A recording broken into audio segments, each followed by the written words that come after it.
Welcome back to Primetime News, and a very special welcome to those of you watching online at onespotmedia.com as well as on TVJ International in the Cayman Islands.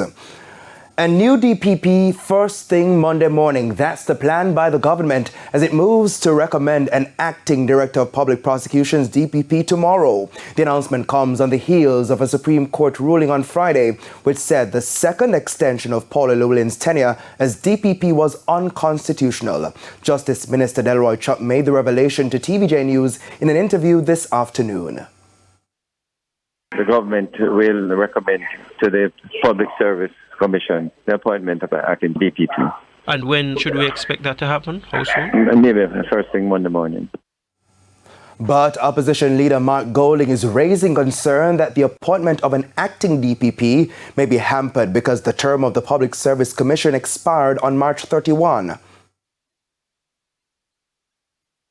The current absence of a Public Service Commission whose term was negligently allowed to expire on the 31st of March this year, without a new commission being put in place to ensure seamless public administration, is a significant oversight by the government that could hinder ongoing public services, including the critical appointment of an acting DPP.